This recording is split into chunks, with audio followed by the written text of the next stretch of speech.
하나님의 명령, 천명이라는 제목을 가지고 말씀 증거하겠습니다. 언약이라는 단어를 꼭 기억하셔야 됩니다. 언약, 말씀 언을 적었고 우리가 약속할 때 그 약자죠. 말씀으로 하신 약속을 우리는 언약이라고 합니다. 하나님의 약속이죠.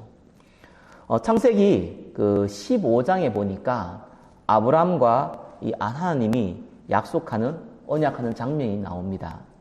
근데 재미있는 거는 약속이라는 건 상호 보완적인 겁니다. 내가 상대와 약속을 하고 상대와 나와 약속을 해서 그 약속을 서로 지키는 것을 보고 우리는 약속이라고 합니다. 근데 하나님 약속은 조금 다르거든요. 뭐가 다르냐 하면은 이 아브라함과 하나님의 그 약속, 언약을 맺는 장면을 보면은 정확하게 이해할 수 있습니다. 하나님 짐승을 쪼개라고 나옵니다. 그리고 하나님은 지나가는데 아브라함은 지나가는 장면이 없습니다. 무슨 말이냐면은 구약 시대, 이 시대에 때는 약속을 할 때는 짐승을 쪼개가지고 서로 지나가게 합니다. 그래가지고 만약에 약속을 어기면은 이 짐승과 같이 내가 너를 쪼개겠다는 그러한 의미를 담고 있습니다. 근데 하나님과 아브라함이 약속을 할 때에 짐승을 쪼개놓고 하나님은 지나가는데 아브라함은 안 지나가는 장면이 있습니다. 무슨 말이냐면은 하나님께서 우리에게 약속을 하는데 하나님의 그 약속을 반드시 지키겠다는 겁니다. 하나님의 약속을 지키지 아니하면은 짐승이 쪼개지듯이 본인이 그 맹세를 걸고 한 약속입니다. 근데 아브라함은 그 약속을 지키지 아니해도 상관이 없는 언약을 맺은 겁니다. 그걸 보고 우리는 은혜 언약이라고 합니다. 일방적인 약속이죠. 내가 지키고 못 지키고의 문제가 아니라 하나님께서 반드시 지키겠다는 약속이거든요. 그래서 우리에게 딱 요구한 거 하나 있는데 그것이 뭐냐 하면은 믿음입니다. 이 믿음도 하나님이 주셔서 우리가 믿도록 하시는 겁니다. 그래서 아브라함을 어떻게 의인이라고 그랬냐면은 하나님이 주신 약속을 믿었기 때문에 그 믿음으로 말미암아 의인이라 칭함을 받은 겁니다. 이게 약속이라는 개념, 하나님과 한 약속, 언약이라는 개념입니다. 성경 66건이 전부 다 하나님 말씀이지 않습니까? 그런데 그것을 모두가 언약은 맞는데 거기에서 진짜 하고자 하는 얘기가 있거든요. 우리가 성경 66건을 다 외울 수도 없고 또 외운다고 되는 것도 아닙니다. 성경에서 중요하게 얘기하는 부분을 우리가 잡아야 되는 거거든요. 창세기 3장에 선악간 사건 이후에 모든 인류는 죄 아래 빠졌습니다. 그래서 하나님 알 수도 없고 이 죄 안에 빠졌고 눈에 보이지 않는 사단의 권세 아래 빠져버렸습니다. 그래서 인간은 완전 멸망의 상태로 빠져버렸거든요. 그래서 칼빈은 뭐라고 그랬냐면은 완벽하게 타락했다. 우리에게 선한 모습이 조금 더 없다고 얘기를 한 겁니다. 그래서 하나님이 처음부터 뭘 주셨냐면은요, 언약, 창세기 3장 15절 은혜 언약의 약속을 우리에게 주셨거든요. 그 얘기가 뭐냐 하면은 여자의 후손이 뱀의 머리를 상하게 할 것이라는 약속입니다.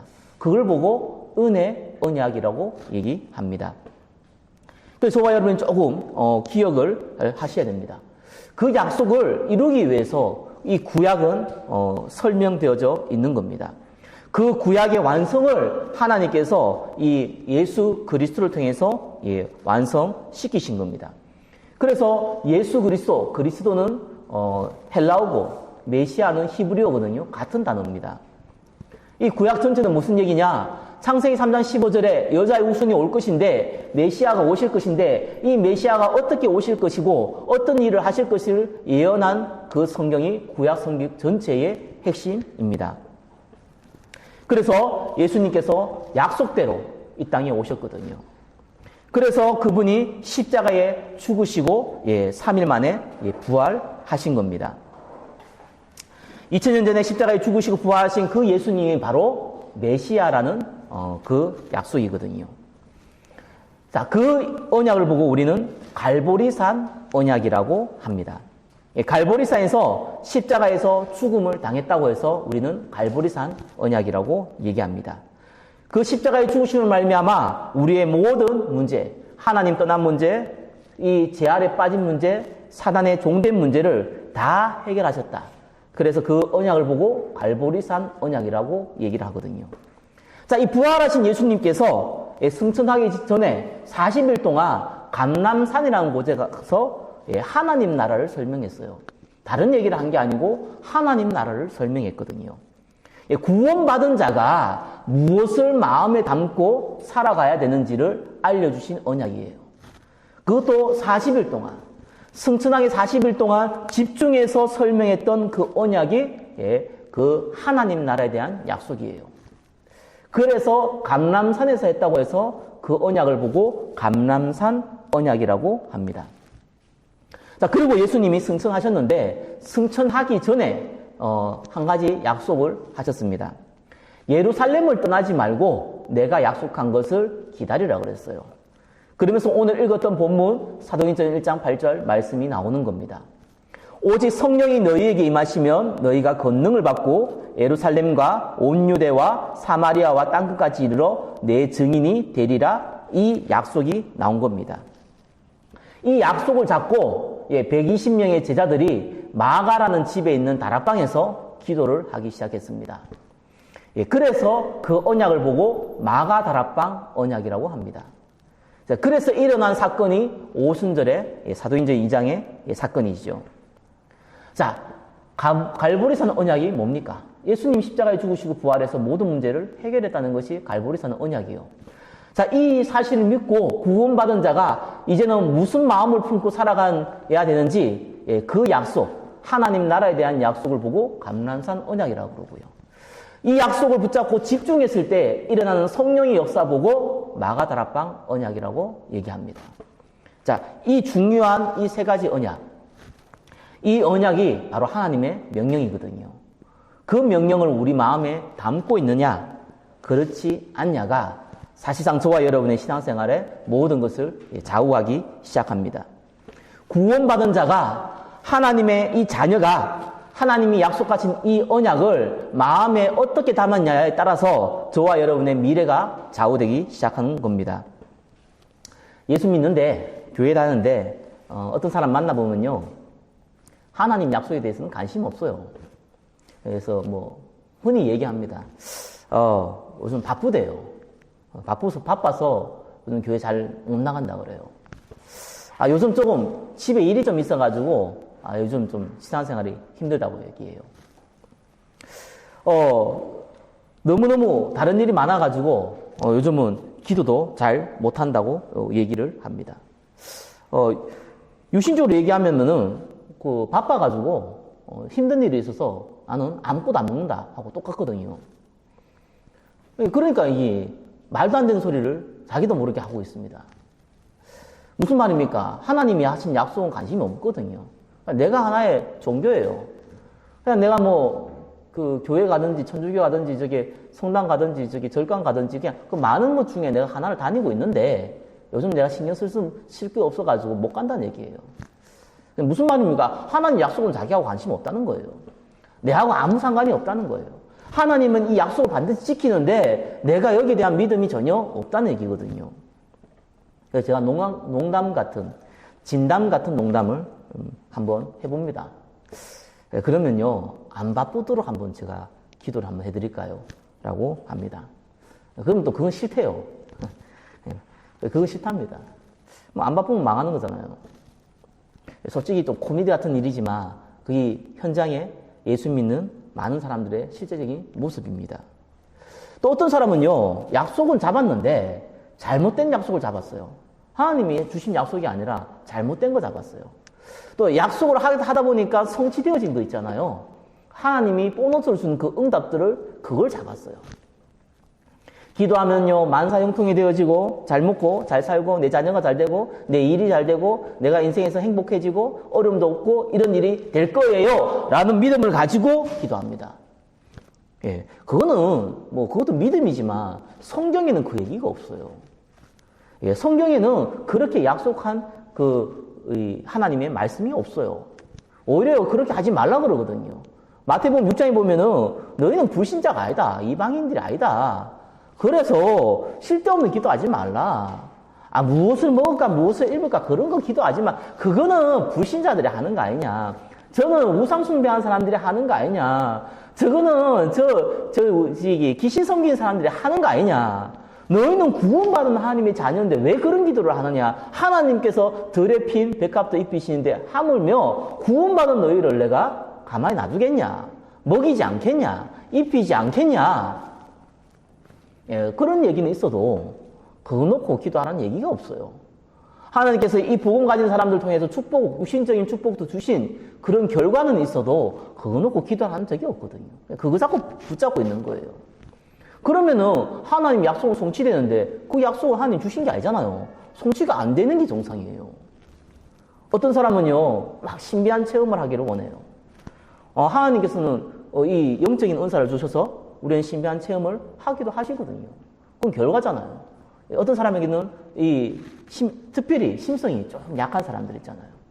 너무 작은 말 한마디에 상처받고 또 쉽게 우울증 걸리고 이런 분들이 있어요. 하나님 그런 분들을 특별하게 감성적으로 많이 다루시더라고요. 보너스로 그 사람에게 주시는 또한 은혜이기도 하지요. 근데 이걸 자꾸 기도하는 거예요. 하나님, 나도 신비한 은사가 필요합니다. 나도 방언받게 해주시고, 나도 이 천사 귀신도 볼 수 있게 해주시고, 나에게 또 이 뜨거운 마음도 주시고, 막 이런 기도를 합니다.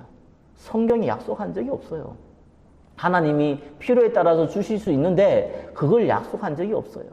모든 각 사람에게 은사를 주시는데 필요에 따라서 주신다고는 얘기했지만 그거를 너희에게 준다고 약속한 적이 없어요. 그걸 붙잡고 기도하는 거예요. 그러면 당연히 성취가 안 될 거 아니에요. 하나님 약속을 안 했는데. 약속한 건 반드시 성취되거든요. 약속을 안 했다니까요. 어떤 사람은요, 예수 믿으면요, 좀 착하게 살아야 되지 않습니까? 자꾸 가난한 사람 도와야 되지 않습니까? 예? 또 열심히 내가 교회 섬겨야 되지 않습니까? 틀린 말 아닌데, 그건 성경이 약속한 적이 없어요. 예수 믿으면은 당연히 내가 저 사람 보면은, 저 사람을 참 어렵구나. 내가 도울 수 있는 편에서 내가 도와야겠다. 그거는 상식이지. 그걸 가지고 하나님이 십자가에서 죽으시고 부활할 만큼 대단한 약속도 아니고 그 약속을 준 적이 없단 말입니다. 근데 그걸 붙잡고 살아가는 사람들이 많이 있거든요. 그러니까 하나님 약속하지 않았으니까 당연히 성취 안 되잖아요. 근데 재미있는 거는 불신자들이 따라가는 거 똑같이 또 따라가거든요. 그 시간이 갈수록 이상해져요. 아니, 예수 믿는 사람들이 왜 자살을 합니까? 말도 안 되는 얘기인데 말도 안 되는 일이 실제로 벌어져요. 아니, 예수 믿는 사람들이 왜 정신질환이 걸립니까? 이 말도 안 되는 일인데 말도 안 되는 일이 진짜 현실은 또 벌어진다니까요. 왜 그렇습니까? 구원받은 자가 하나님이 주신 약속과 상관없는 인생 살잖아요. 공중권세 잡은 자 따라가잖아요. 똑같은 불신자들이 받는 운명 속에 빠지거든요. 저와 여러분들이 다른 거 말고요. 성경에서 하나님이 주신 그 많은 응답들 잡는 게 아니고요. 성경에서 약속한 걸 잡으셔야 된다니까요. 성경 66권이 다 약속인데 다 잡을 수가 없잖아요. 하나님께서 성경 66권을 다 외우라고 우리에게 주신 게 아니거든요. 거기서 하고자 하는 얘기가 있단 말입니다. 바로 예수가 그리스도라는 메시아 언약, 갈보리산 언약을 잡으라는 거예요. 그분이 우리에게 주신 약속, 네가 가는 곳마다 하나님의 나라가 임해서 네가 증인이 될 것이다. 하나님 나라의 약속을 잡으라는 거예요. 네가 이걸 놓고 집중으로 기도한다면은 하나님께서 오순절의 성령 역사를 통해서 증인되게 하실 것이다. 성령 충만 주실 것이다. 이 약속을 잡으라는 거예요. 그걸 보고 하나님의 명령, 천명이라고 합니다. 이거를 붙잡는 날부터 사실상 신앙생활이라는 게 시작되거든요. 이거를 붙잡기 전에는 계속 방황할 수밖에 없어요. 이게 하나님의 약속이지 않습니까? 만약에 저와 여러분이 이걸 딱 붙잡는다면요, 이제 그때부터 영안이 열려요. 진짜가 보여요. 그 중에 세 가지가 보여요. 1번 뭡니까? 1번에 1번, 2번, 3번이 보여요. 세 가지 시대가 보여요. 마가복음 13장 8절에 나왔습니다. 민족이 민족을, 나라가 나라를 대적하며 일어나겠고 곳곳에 지진이 있으며 기근이 있으리니 이는 재난의 시작이니라. 복음이 약해지는 게 보여요. 복음이 얼마큼 약해지는지 보인다니까요. 여러분, 유럽은요 지금 교회 다 문 닫았습니다. 지금 모세는 다 팔렸어요. 아직도 교회 다니냐 이런 사람들이 90%입니다. 미국 교회도 지금 다 무너졌습니다. 여러분, 종교개혁 누가 일으킨 거 알잖아요. 마틴 루터가 이렇게 했는데 그 독일 사람이잖아요. 독일이 자유주의 신학의 근원주가 돼버렸어요. 다 무너져 버렸어요. 곳곳에 정신질환자, 마약 환자가 넘쳐나요. 예, 프랑스 같은 경우는요, 이게 다리 밑에 이렇게 사람들 많이 이렇게 앉아 있어요. 그래서 마약해요. 마약하면 우리나라는 잡아가는데 그는 못 잡아가요. 잡아가면 안 돼요. 왜 안 되냐? 다 잡아가야 돼요, 그러면은. 근데 그 에이즈 걸리잖아요.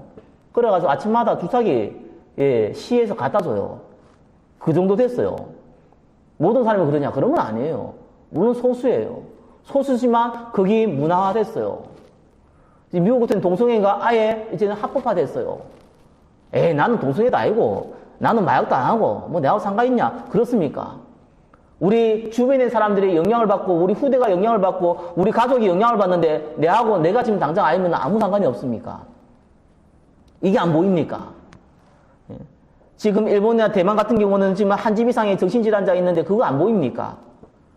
우리나라 사람 중에서 17%는 약을 먹어야지만 되는 우울증 환자인데, 그거 안 보입니까? 지금 내가 그것이 아니라고 해서 다른 사람, 내한테 영향이 없을 거라고 생각합니까? 우리 가족에겐 영향이 없고, 우리 미래에는 영향이 없고, 우리 후대에는 영향이 없을 거라고 생각합니까? 지금 복음을 강조하지 않는 시대가 됐지 않습니까? 예수 믿어서 열심히 살아라는 얘기는 많이 하는데, 예수 믿어서 세미나는 많이 하는데, 오직 예수 그리스도라는 이 이름은 많이 쓰는데, 진짜 예수 그리스도 통해서 이 인생의 모든 문제를 주님께서 이끌어 가신다는 것을 안 믿는 시대가 돼버렸어요. 그래서 우리는 알아야 됩니다. 지금 이런 시대도 왔어요. 한국에도 왔어요. 여러분 잘 알지 않습니까? 우리나라가 어떤 나라였습니까? 일제시대 때요, 진짜 이 순교했던 나라가 대한민국이거든요. 이 예수 믿는 사람들이 기도했다지 않습니까? 오늘 이 일본 수사 안 만나게 해달라고. 만나면 좀 진짜 곤란하니까 안 만나게 해달라고. 혹시 만난다면은 피할 길을 달라고. 또 피할 수 없으면은 순교를 당하게 해달라고. 이렇게 기도했던 믿음의 선배들이 한국 땅에 있었어요. 예, 그 사람들 때문에 사실 저와 여러분들이 받은 축복이거든요. 교회도 그렇고 한국 땅이 다 그것 때문에 받은 축복이란 말입니다. 우리나라가 열심히 해가지고 경제가 어느 정도 성장, 이런 게 아니란 말이에요. 하나님께서 주신 축복이란 말이에요. 거기에 살고 있는 저와 여러분이거든요. 그런데 지금 시대에 계속해서 복음이 약해져요. 예수 믿어서 되는 게 아니다. 기도한다고 되는 건 줄 아냐. 야, 좀 더 그러기 쪽팔리기 그렇게 하는 거 아니야. 이런 시대가 됐어요. 우습게 여기는 시대가 됐어요. 직장 생활 다니는데 내가 예수 믿는다고 얘기도 못해요. 쪽팔려서. 이런 걸 부끄러워하는 시대가 되어버렸어요. 얼마큼 이상한 시대가 되어졌고 복음을 우습게 여기는 시대가 되어버렸습니까? 그것이 지금 안 보입니까? 일본에 이번 뭡니까? 현장에 재앙이 일어난 게 안 보입니까? 지금 최근에는 자녀를 많이 죽여가지고 자녀를 자꾸 죽이는 것들이 뉴스에 많이 나왔잖아요. 옛날에는 없었겠어요. 계속 있었지. 그러다 이번에 한번 드러난 거잖아요. 왕성 드러난 거거든요. 이게 곳곳에 일어난다니까요, 지금. 부모가 정상적인 사람이 내 아이를 죽이겠다. 그래 죽이는 게 아닙니다. 그렇게 될 수가 없어요. 거기 사람이 갈수록 이상해지는데 나중에 처음에는 부모 자체가요, 스트레스 받으니까 힘든 거예요. 애가 자꾸 우니까 짜증나잖아요. 그러다가 한번 집어던지는데 죽어버려요. 이것이 이제, 죽으면 자기가 곤란하잖아요. 그래 또 묻어버리고. 이런 일들이 자꾸 벌어지는 거예요. 지금 부모가 자녀가 부모를 죽이는 그런 시대입니다. 나는 안 그런데, 우리 집은 안 그런데요. 그래, 안 그렇겠지요. 여러분, 후대는 안 그럴 거라 생각합니까? 우리 주변은 안 그럴 거라 생각하고, 우리 친척은 안 그럴 거라 생각합니까? 이런 재앙이 계속 들이닥친다니까요.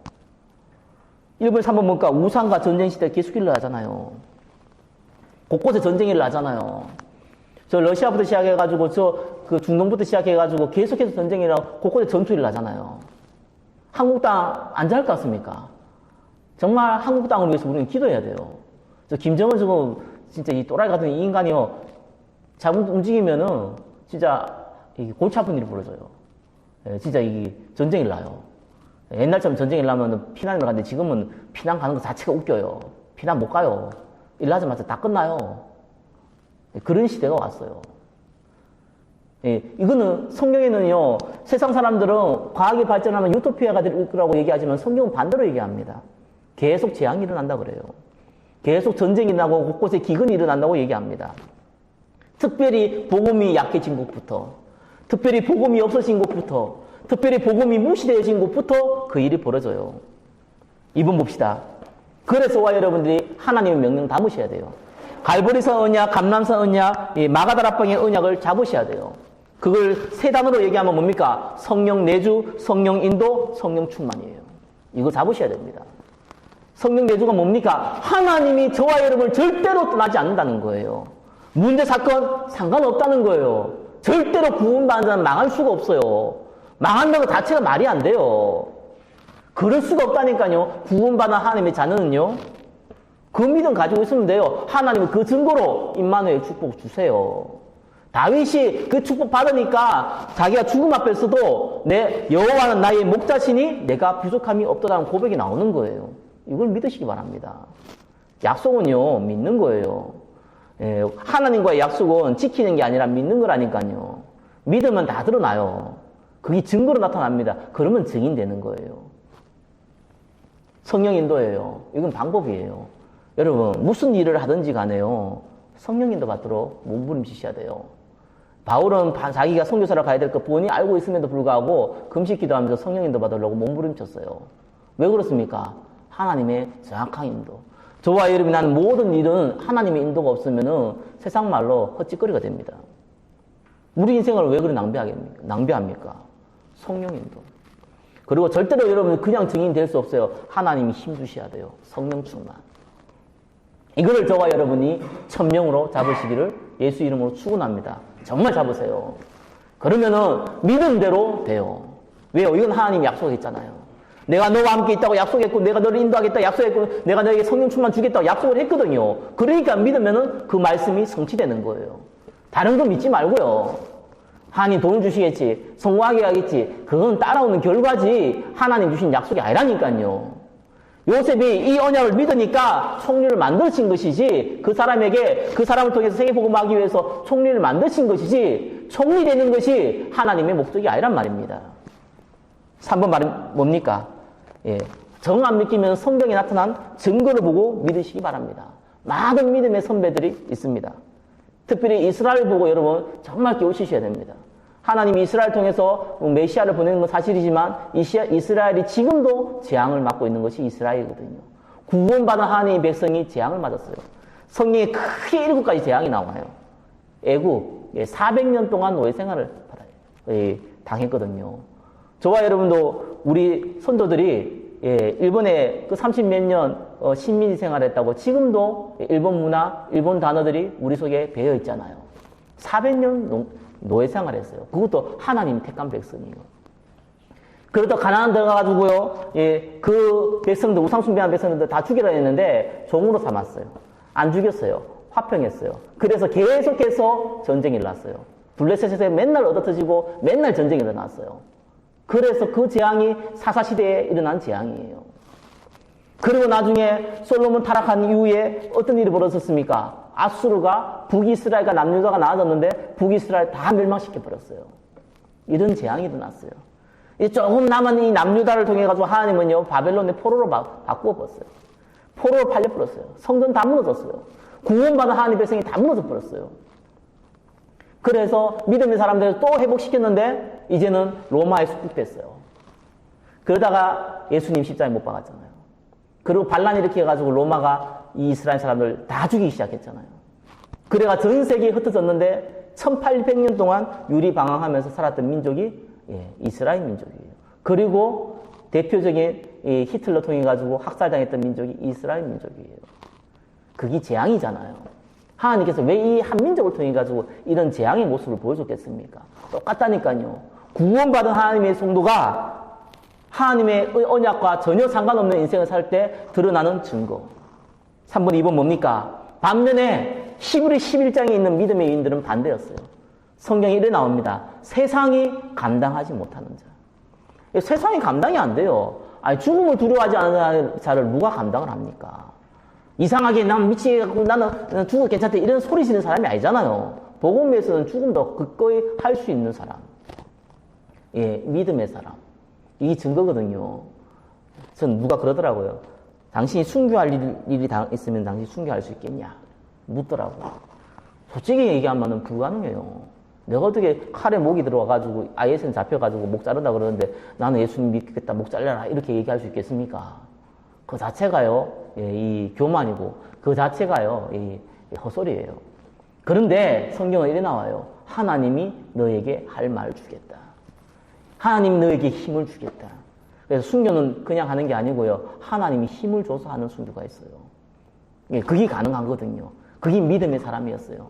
엘리야도 똑같고 엘리사가 다 똑같고 전부 다 모든 인간들이 갖고 있는 그런 육신의 연약함을 갖고 있는데 하나님의 성령으로 말미암아 믿음으로 이긴 사람들이었어요. 그래서 이사야는요, 이 톱으로, 예, 이 몸이 반토막 났잖아요. 예, 그래도 그 믿음을 지켰던 사람이에요. 대단한 사람이 아니었고요. 하나님이 그 믿음을 줬어요. 믿는 자에게 하나님이 그 약속을 성취시킨다니까요. 교회사에 믿음의 사람들 많겠지만 그 중에 대표적인 사람이 루트지 않습니까? 저는 역사 공부하면서 좀 알았어요. 루트가 종교개혁을 했던 게 아니었고요. 루트가 종교개혁을 한 건 맞는데 루트가 그 내용을 갖고 있었던 게 아니었어요. 그 내용은요, 벌써 많은 그 이후의 선배들의 신부들이 지금 캐톨릭 틀렸다. 지금 우리 지금 틀렸다. 이거 지금 이 속건제를 팔고 이런 거 다 틀렸다라는 걸 다 얘기를 하고 전달되어 왔어요. 근데 아무도 그거를 얘기를 안 하는 거예요. 왜요? 로마 교황청이 막강한 힘을 갖고 있거든요. 그게 반대할 때는 죽는단 말이에요. 그래서 아무도 뒤에서는 얘기하는데 얘기를 못 하고 있었던 거예요. 그때 루터가 얼마큼 신실한 신부였냐? 신랑 신부의 신부가 아니라 이 캐톨릭 신부라고 그러잖아요. 그 신부였냐? 자기가 나쁜 짓 한 거는 회개하기 위해서 고행을 통해서 회개하려고 그렇게 몸부림쳤던 사람이 마틴 루터였어요. 근데 이 사람 또 재밌어요. 그럼에도 불구하고 또 누굽니까? 수녀하고 또 결혼했어요. 이 막가파 이상한 사람이에요, 아무튼. 약간 세상 사람 나오면 약간 또라이예요. 그런데 자기가 성경 보면서 본 거예요. 로마서 1장 16절 17절 본 거예요. 오직 의인은 믿음으로 말미암아 살리라. 그거 본 거예요. 그래서 뭐라고 얘기했냐면은 틀렸다. 그래서 반박문을 낸 거예요. 지금 로마 교회성이 틀렸다. 당신이 얘기한 건 틀렸다. 성경에는 행위로 구원받는 게 아니라 믿음으로 구원받는 나왔다. 라고 나온 거예요. 자기 선배들이 했던 얘기를 그걸 가지고 이제 본격적으로 힘을 얻어서 얘기를 했는데 로마에서 가만히 있습니까? 네? 교황청에서 가만히 있어요. 죽이려고 했잖아요. 그래서 기회를 준 거예요. 네 말을 번복하면은 그러면은 용서해 주겠다. 기회를 준 거잖아요. 그래서 루터가 들어가가지고 고민하면서 집에 있을 동안 아니 자기 아내가 이 신부가 결혼하면 안 되는데 아무튼 이 수녀와 바람 나가지고 이 아내가 이게 면사포를 입고 까만 옷을 입고 울고 있었다 그러잖아요. 왜 우냐 그랬어요. 하나님이 죽었다 그러지 않습니까? 아니 하나님 어떻게 죽었냐? 예, 그때 그 아내가 한 유명한 얘기 있지 않습니까? 하나님이 안 죽었는데 당신이 왜 근심하느냐? 왜 하나님이 계시는데 저와 여러분이 근심하고 걱정하고 고민합니까? 그 얘기 했잖아요. 그때 마틴 루터가 힘을 얻어가지고 좋다. 그러면 나는 이 말을 번복할 수 없다. 라고 나왔잖아요. 그래서 사형받으러 가는 도중에 하나님은 희한하죠. 세계사를 보면은 그때 왕권하고 이 교황청 힘이 너무 세니까 이 귀족들이 이제 힘을 못 쓰잖아요. 그래서 귀족들이 자기 힘을 늘리기 위해서 마틴 루터를 납치를 해요. 그래가지고 성에 가두어가지고 이 독일어로 성경을 번역하게 만들어요. 그때 때마침 인쇄술이 발달해가지고 그거 가지고 성경이 전체적으로 모든 사람들이 읽을 수 있도록 만들어져 버렸어요. 그래서 종교개혁이 일어났어요. 하나님은 말씀을 성취하기 위해서 믿음 가진 마틴 루터를 통해 가지고 하나님은 귀족도 이용하고 이 교황청도 이용하고 왕도 이용해갖고 하나님은 이 과학기술도 이용해가지고 이 복음이 증거되어지게 만들었습니다. 그게 성경에서 나타나는 또 교회에서 나타났던 하나님의 증거거든요. 뛰어나서 우리가 응답받는 거 아닙니다. 하나님이 약속을 했기 때문에 믿을 때 성취되는 겁니다. 저와 여러분들이 한 주간 응답받을 때 꼭 기억하셔야 됩니다. 우리가 설교를 들을 때는 그냥 듣는 게 아니에요. 말씀 성취되거든요. 다 잊어버려도 괜찮아요. 여담으로 얘기했던 건 다 잊어버려도 괜찮아요. 꼭 한 가지를 딱 기억하시면 됩니다. 하나님의 명령. 그 명령이 뭡니까? 하나님이 나와 함께한다. 성령 내주. 나를 인도한다. 성령 인도. 나에게 반드시 힘을 주시고 증인 삼는다. 성령 충만. 그거 딱 잡고 하나님 이 말씀이 나에게 성취되게 하여 주시옵소서. 이렇게 기도하면은 여러분이 한 주간 중요한 말씀 기도 제목을 같이 딱 잡는 거예요. 이 응답이 축복이 있기를 예수 그리스도 이름으로 축원합니다. 기도하겠습니다. 하나님의 명령, 첨령을 잡고 성령 인도 받을 수 있도록 축복하여 주옵소서. 살아계신 예수 그리스도 이름으로 기도드립니다. 아멘.